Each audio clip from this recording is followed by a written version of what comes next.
Dearly beloved, we're gathered here to get through the attack of the clones. Let's go. Let's go. Let's go.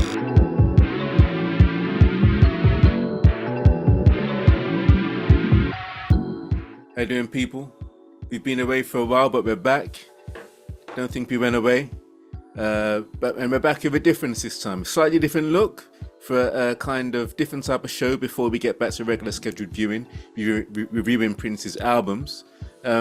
This time what we're going to be looking at are the clones of Prince. We've been having discussions, myself and the Dark Pop. And we thought, you know what, let's put this discussion, let's actually turn this into a show. And we were talking about artists who have nothing to do with Paisley Park. No connection to any of the artists who've recorded under Prince or actually, recorded in the Paisley Park studios. These are people completely detached from the Prince kind of circuit. And particular individuals who are heavily inspired. We went as far as saying they're clones of Prince, or at least attempted to clone his sound. And we're going to go through some of these guys. These are some of the guys that basically stood out to us. If anyone out there knows of any clones that we've not mentioned, and I'm sure there are going to be many, please put them down in the comments, because I like me a good clone, as you're going to find out as we go through this show. So Dark Pop, how you been doing?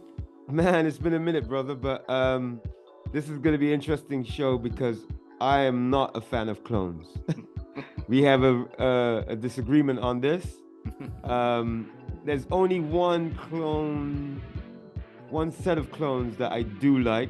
No, there's a few actually, but the closer they are to his Royal Badness, the more I'm not a fan. You know, if you cop maybe the sound a little bit, but you have a different kind of vocal style, it might give you a squeeze.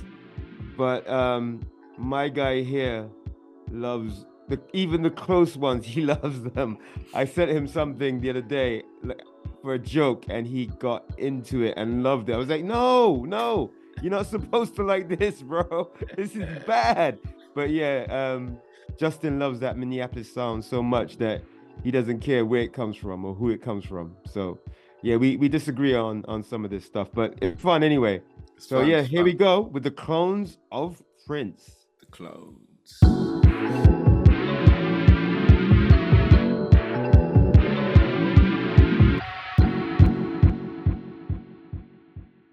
We've got a list of a few individuals that we felt were part of the cocktail that makes Prince Prince. You might think otherwise, but these are a list of names we've got. And who's the first person we thought we'd mention as an inspiration to Prince? I think number one maybe James Brown. James Brown. And the reason why, I remember hearing or reading that he went to a James Brown concert when he was young and even got up on stage as a kid and was bamboozled by the sound and the girls and stuff. And that must have been like heavy, for a kid. And so I would say James Brown is definitely, and you hear it in his music, not my favorite of his influences, but it's there very, very all through his career, with the stab of the horns and, even his dancing sometimes, and, and maybe even, even like the control of the band, is very, very much inspired by James.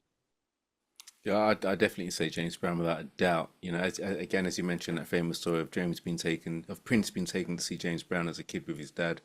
I'd love to see that video. Can you imagine? Yeah, that'd be dope. Can you imagine? I'd also say Little Richard. Little Richard. There's a video of Little Richard on a talk show from, I think, in the 70s. And when he walks out on stage, it looks like Prince. Yeah. The garments he's wearing, the little tash. Yeah. Prince, no doubt, analyzed this guy and took from this guy. Yeah, but with Little Richard, it was more the look as opposed to the more sound. More the look. It's the look. So yeah, the sound definitely James. Yeah. The look definitely Richard. Richard. Oh my gosh. Yeah. And also who else would you mention? So my favorite of his influences, I would say Sly Stone. I like when I hear Prince kind of going down that route, I'm like, yeah.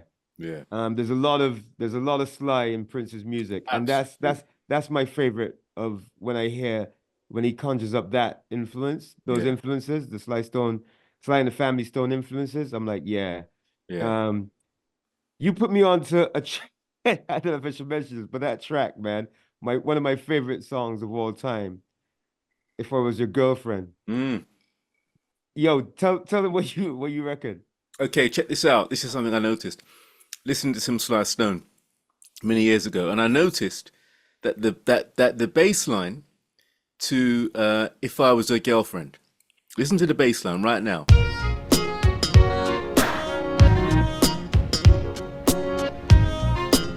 Listen to Sly Stone. Thank you for letting me be myself.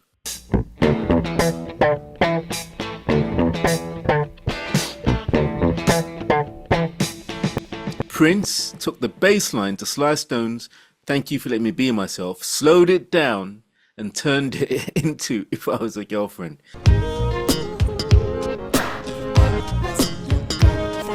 I think it's just an incredible way to kind of use influence. Yeah, You know, it's done so well you wouldn't even know. It was by accident. I just noticed, you know, knowing Prince so well, that he'd done that. But I was just impressed by his choice of sample. You know, it's a virtual yeah, sample really. yeah. I'm sure he played it, and incredible. Just the way his mind works. It gives you insight into the way this man's mind works, and the way he hears music and hears sound and interprets sound is incredible. I mean, could you imagine growing up and seeing and hearing Sly and the Family Stone with that mishmash of styles and visuals? Yeah, the You know, mixed race band, yeah, you know, that yeah, was the style, clothing as well. You can see it. I clothing. mean, Oh, everything, like, you know, with some of the others, it was either the sound or the look, but this was sound and look that he mm, got from Sly. definitely. You know, that must have been mind blowing as a kid listening Mm, to that stuff and seeing that stuff come through. Um, yeah, I'm a big Sly fan. I love Sly. yeah, Um, I love Sly a lot. And he's still around as well, isn't still he? living. He's still going. Yeah, yeah, Yeah. he's still going. But yeah, that's major. Who else? Major. Who else would you say, B? Now we can't talk about Prince without talking about George Clinton. Yeah. You know, because he's the father of if you ask me, of funk. I'd say James Brown is the godfather of soul, but the godfather of funk is George Clinton, if you ask me. And Prince took, I mean, the look, the sound.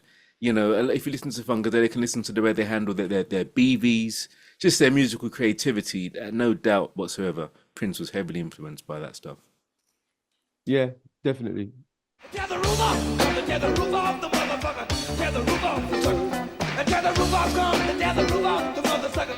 Tear the roof off the Who else do you sucker. think? I'd say Rufus and Shaka Khan, particularly Yeah. Shaka Khan.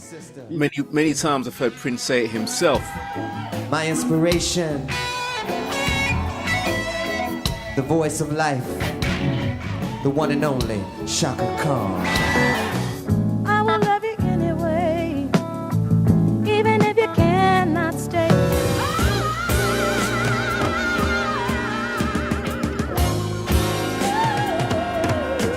Here's to you. I think I love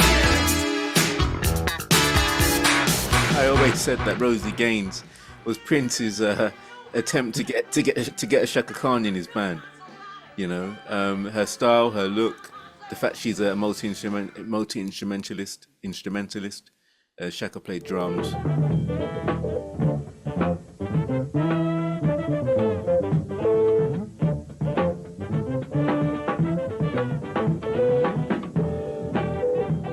Did we mention Joni? There's a crow flying, talking ragged tree to tree. He's black and Joni, like I think more in the lyric writing, in his lyrical Yeah. style. Yeah.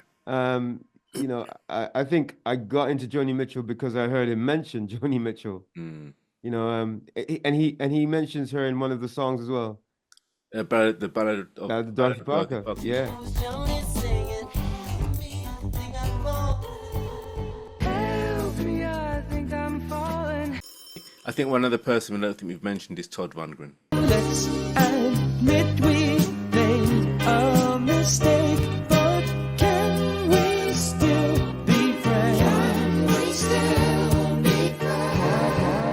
one I didn't know. I didn't know until you mentioned him to me. Todd Rundgren, from the kind of abstract look to particularly the cymbal guitar. Now check this out, guys. Many of you guys know obviously Prince's famous cymbal guitar, but how many of you realize that Todd Rundgren, years before Prince, had more or less the same guitar as this image shows you right now?